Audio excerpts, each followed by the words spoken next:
Your brain is of 100 billion neurons, right? And there's networks that are all kind of wired together. So you have a network to speak a language. You have a network to move a body part.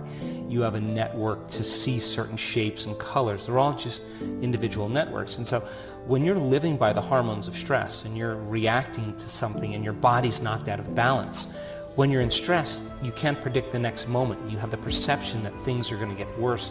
You have the thought that you're losing control. And so what happens is these chemicals switch on so that you're in survival and you're mobilizing enormous amounts of energy to prepare yourself for whatever it is in the environment. Short term, it's cool. Everybody can handle that. All organisms can adapt to short-term stress.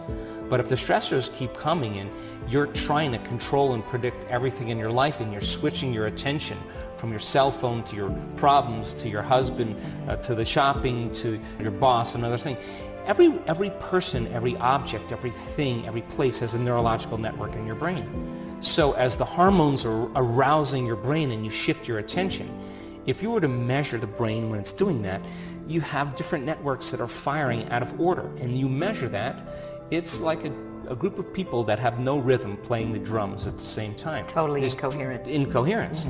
So when you're in a state like that, what happens mostly is you narrow your attention on the danger. You begin to focus on an object in your environment that's associated with that danger. So the stronger the emotion you feel from some reaction or condition in your life, the more you're going to pay attention to the cause. And if where you place, where you place your attention is where you're placing your energy. So you're giving your power away to your boss, to your problem. So then, what we've realized, and research shows it over and over again, that when you go from that kind of single-minded, narrow focus, it's only one type of focus, and all of a sudden you begin to expand your focus, you begin to open your awareness. You go from focusing on matter to focusing on energy, from focusing on the particle in quantum physics to focus on the wave. That when you begin to open your awareness and you focus on nothing, the moment you start sensing space, you're no longer thinking. And if you're no longer thinking, you're no longer analyzing. And if you're no longer analyzing, you're not activating those circuits in your brain. So your brain waves start to slow down, and the autonomic nervous system begins to merge. And the autonomic nervous system now wants to create order and wholeness and balance. And it says, Lisa's gone, Joe's gone, let's get in here and create order while they're gone, because what a mess.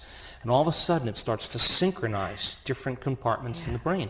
And what syncs together links together. And all of a sudden the brain starts functioning in a more holistic state. So we've seen in our work, when people start getting these different networks starting to synchronize, we can now predict what's going to happen. We can say, watch this. We can say to scientists that come and watch our work, watch what happens with this woman. Just keep watching. And all of a sudden you see the right half of the brain talking to the left half of the brain. All of a sudden these two hemispheres come together. And the union of polarity, the union of duality, the union of opposites is called wholeness, oneness.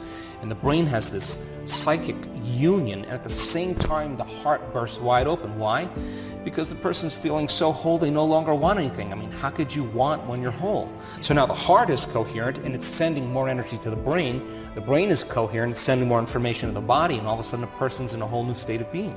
So now, that was our research last year. Now this year, when we start seeing that level of coherence, all of a sudden now, we are going to levels of energy in the brain that have never been recorded in the history of neuroscience. That now a person is connecting to the field, and there are hundreds of standard deviations outside of normal in a brainwave state called gamma. Now they're super conscious, and not just one part of the brain.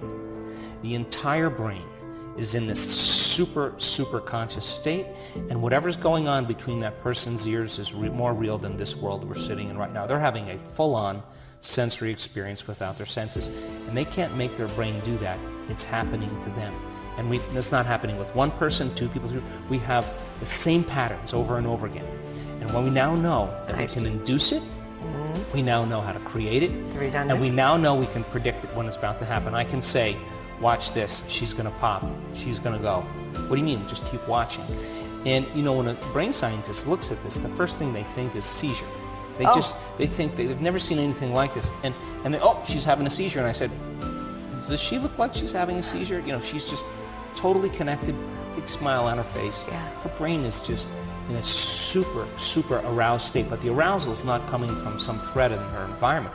The arousal is coming from within. I mean, her energy is moving up into her brain, and the level of coherence, normal coherence, okay? Incoherence is like a group of people in an audience clapping at the end of a show. Oh, okay. Okay, so then normal brain coherence is like every five people clapping. Super coherence is when everybody's clapping in rhythm, and so that kind of order creates energy in the brain. Yes. So all of a sudden you see this scale of energy going up, and it keeps building and keep building. The person is having a mystical experience that is going to transform them forever. They're not going to be the same person. Yes. And so many times we see like health conditions disappear in 1 second. In 1 second, because they're getting a biological upgrade in that state. Why? Because experience enriches the brain. And the end product of an experience is an emotion. And now new emotion is signaling the body, but it's not an emotion like chemical. It's electric. But you know, the simple way to see it is you have 19 different compartments that's being measured, and you have this like little thing, you see the lines all going like this. So, yeah, here's beta, then it starts slowing down, alpha, and then may go to theta.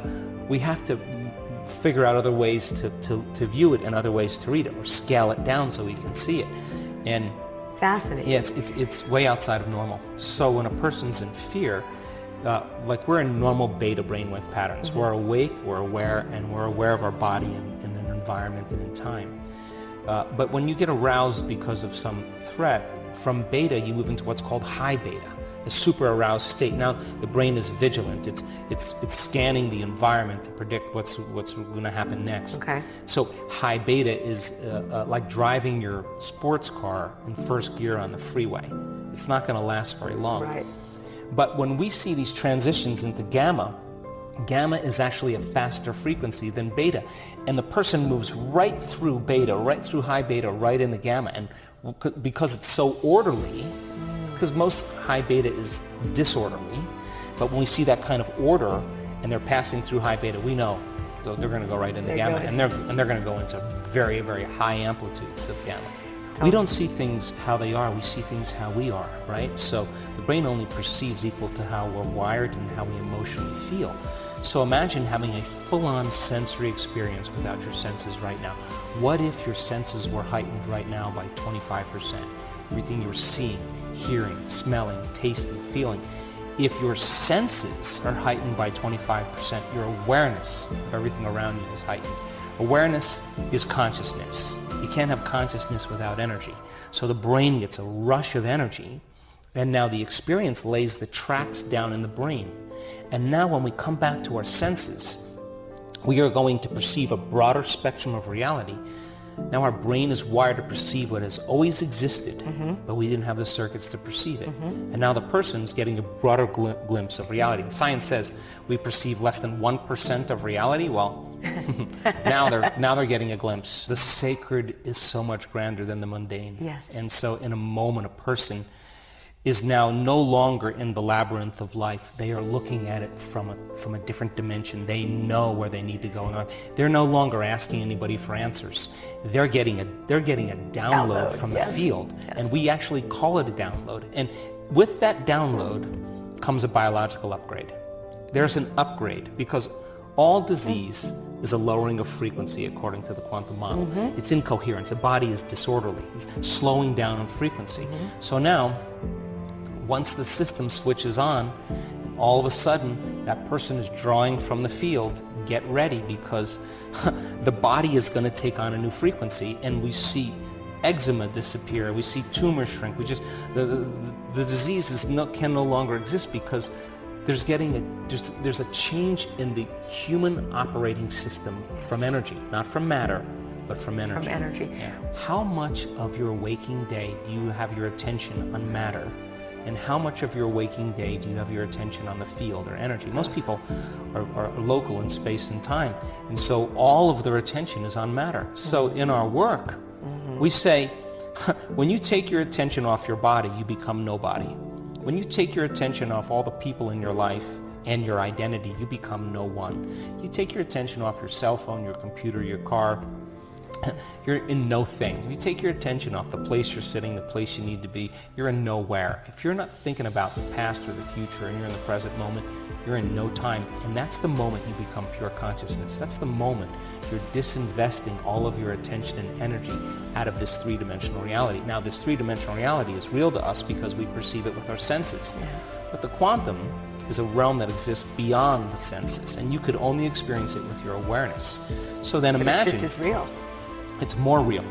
So then, just because you can't see something doesn't mean it doesn't exist. So then if I said to you, pay attention to it, connect to it, become more aware of it, stay present with it, moment after moment after moment, like a radio dial, your nervous system is tuning into frequencies. Sooner or later, you're not doing it with your body. If you're back in your body, you're back in three-dimensional reality. You have to get beyond your body, your environment, and time. Now, that's the moment you're on the bridge to the quantum field. But if you're going to connect to that field, there are greater and greater levels of order and oneness. So then as you begin to connect to that information and you look for it, and you tune into it, every time you feel something, your brain lays down a circuit. Why? That's what experience does. Now you're putting the circuits in place for you to perceive more of it. And if you're focusing on the divine, you just may see the divine in everybody.